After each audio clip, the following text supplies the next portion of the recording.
Welcome to the Real News Network. I'm Paul Jay. Yesterday in Moscow, Greek Prime Minister Tsipras met President Putin to discuss what? Well, there was lots of speculation about what they would discuss. Would Greece ask for some financial help, perhaps loans, to deal with the crisis? Would Putin ask for some kind of change in Greek policy on the European sanctions? Well, what really happened? Well, maybe not so much. Now joining us to talk about all of this is Dimitri Lascaris. Dimitri is a partner with the Canadian law firm of Sanctions, where he heads the firm's securities class action practice. He's also been covering the Greek story for us, and he's a board member of the Real News. Thanks very much, Dimitri. Thanks for having me back, Paul. So what, if anything, came out of these meetings? Well, a lot of symbolism came out of the meetings. First of all, Tsipras he laid a wreath at the tomb of the unknown soldier. He spoke of the joint struggle against fascism, the joint struggle of Greece and Russia. He talked about the sanctions that are due to expire, the EU sanctions on Russia in June of this year, unless the EU states unanimously agree to roll them over. He talked about... Well, let me jump in there, because if Sure. It has to be unanimous, and as I understand it does, so Greece could actually force a dropping of the sanctions. It could, and undoubtedly, Mr. Tsipras understands that there would be repercussions if he did that. Martin Schulz, the president of the European Parliament, was virtually demanding days before Tsipras visited Moscow that Greece fall into line in terms of the EU's dealings with Russia. And he didn't explicitly threaten Greece, but I think everybody understands that there would be a penalty of some kind to be paid, and a quite severe one, were Greece to bring down the entire sanctions regime. And the Greek-Russian trading partnership before the sanctions was actually quite significant. If I understand correctly, Russia was one of its major trading partners in the energy sector, and also a major market for Greek fruit and vegetables, which are now affected by the counter-sanctions, because when Europe put their sanctions on Russia, Russia put some sanctions on European goods that were supposed to be exported, and amongst that was this Greek fruits. And that's still in place.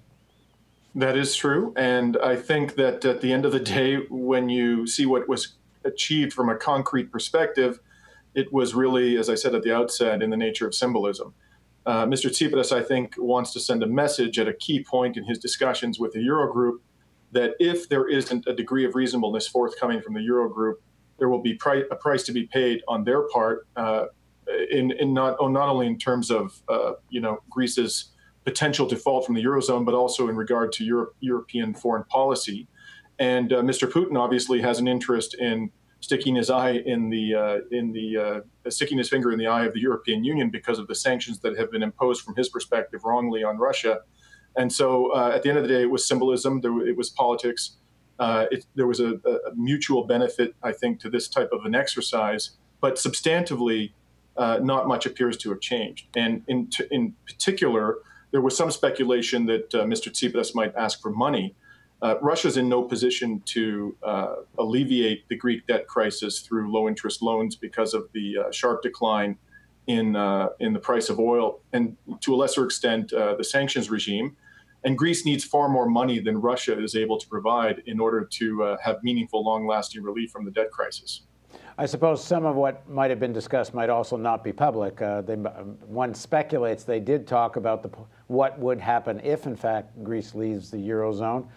Might there be some kind of special relationship then between Greece and Russia and so on? But we don't know that, and I guess it's not in their interest to even have that kind of a public conversation.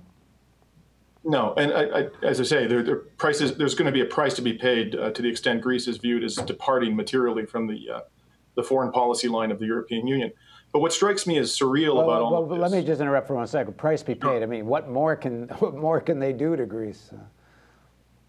Well, they could completely cut off the little drip feeding of funding that they've been providing to the Greek banking system and cause the entire financial system to crash, which is not an insignificant penalty to be paid. In other words, force Greece out of the Eurozone. Well, certainly, yes. Force the financial system to collapse, force Greece to impose capital controls, which would undoubtedly be followed by some degree of rationing. So there is no doubt that the European Union does continue to exercise some degree of leverage over Greece, notwithstanding the pain that it's inflicted on the country. But it's something I want to sort of get out there because it's lurking in the background, and the press, the financial press, doesn't seem to be particularly interested in talking about it, is whether the approach of Greece, the ostensibly conciliatory or relatively conciliatory approach of the Greek government to Russia, makes any sense at all from a foreign policy perspective. And I think it makes eminently good sense. And that's something that isn't discussed, because at the end of the day, the regime that is now in power in the Ukraine was one that came to power through a violent coup d'etat. The leadership that was displaced by the current government, however unsavory it may have been, was democratically elected. There were elections that were going to be held, and there's no reason to believe that they weren't going to proceed.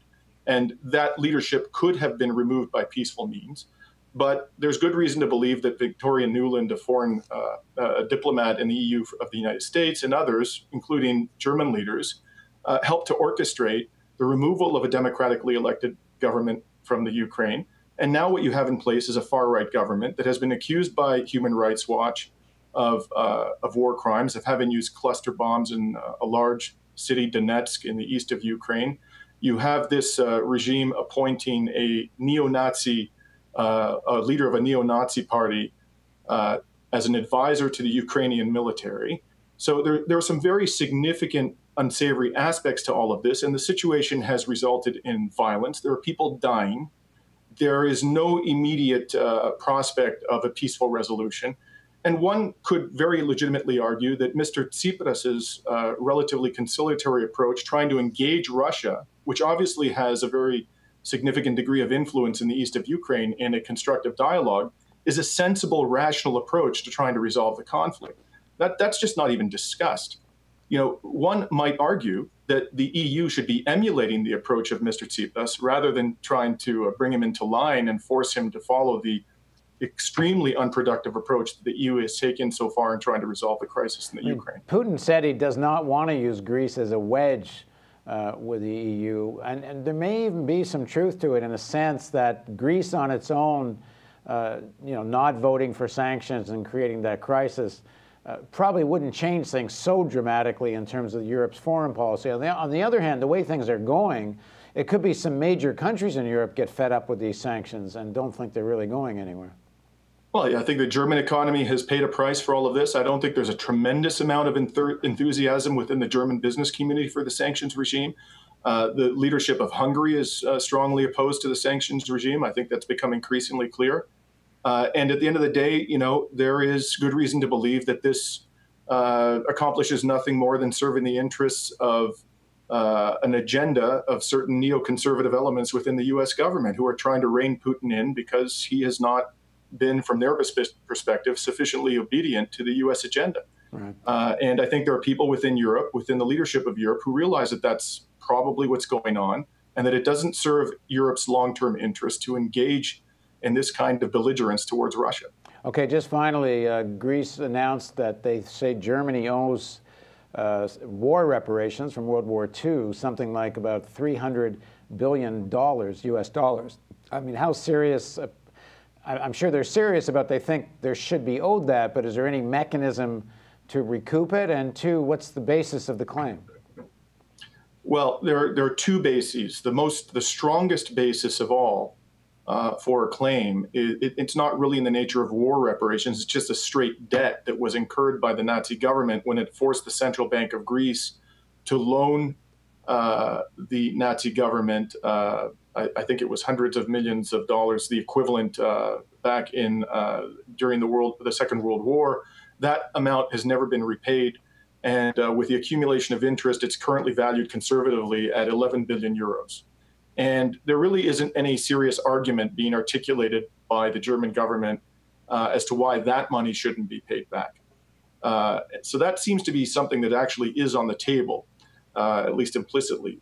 More controversially, there are reparations that are being sought by Greece for the murder of civilians, reprisals that were taken by the Nazi forces against civilians for acts of the resistance, the destruction of infrastructure, the starvation of thousands of Athenians, really some quite horrific atrocities. Greece was one of the countries that suffered the worst under Nazi occupation during the Second World War. That, the German government says, has been closed. Any claims relating to that have been closed as a result of treaties that were struck by major powers without the participation of Greece. That's a highly dubious legal claim. I think there are people within the German establishment who understand that that is far from an airtight argument.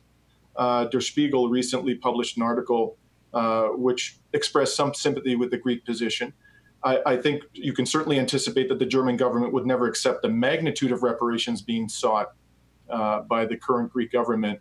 But there does seem to be some recognition within the German establishment that these are claims that are not entirely without merit, particularly the loan of the Greek central bank to the Nazi regime. All right, very interesting. Thanks very much for joining us, Dimitri. Thank you, Paul. And thank you for joining us on the Real News Network.